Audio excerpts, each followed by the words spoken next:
24 ന്യൂസിലെ ആലപ്പുഴയിലെ നിയമം അറിയാത്ത വിവരദോഷിയായ ഒരു റിപ്പോർട്ടർ വീണ്ടും എന്റെ മകനെയും എന്നെയും ആക്ഷേപിച്ചുകൊണ്ട് 24 മാത്രമല്ല, എനിക്ക് തോന്നുന്നു മറ്റു ചില ചാനലിലും ഉണ്ട്, അവര് പറഞ്ഞത് ശരിയാണ് എന്ന് സ്ഥാപിക്കാൻ പൊതുസമൂഹത്തിന്റെ മുമ്പിൽ വീണ്ടും വീണ്ടും എന്നെയും എന്റെ മകനെയും അപമാനിക്കുക.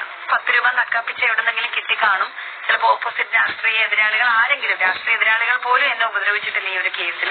പക്ഷെ എന്തെങ്കിലും നക്കാപ്പിച്ച, പണ്ട് നമ്പിനാരായണൻ സാർ പറഞ്ഞ പോലെ 2 ചിക്കൻ കാലോ 1 കുപ്പിയോ നിങ്ങൾക്ക് കിട്ടിയെങ്കിൽ അതിൽ എന്റെ മോനെ എന്നെ വെറുതെ ഇതാക്കണ്ട.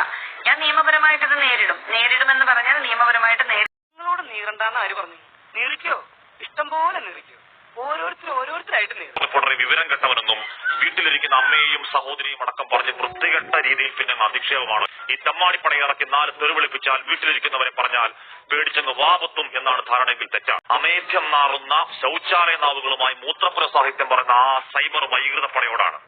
വാർത്ത കൊടുത്തതിന് ഭരണകൂട വേട്ട, കള്ളക്കേസ്, ജയിൽവാസം, എന്നിട്ടും വാർത്തയുടെ മൂടാത്തവരാണ്, വിറയ്ക്കാത്തവരാണ്. പിന്നെയാണോ നിങ്ങളുടെ ഈ 4ാം കിട ഞരമ്പ് വർത്താനത്തിൽ പേടിക്കൽ?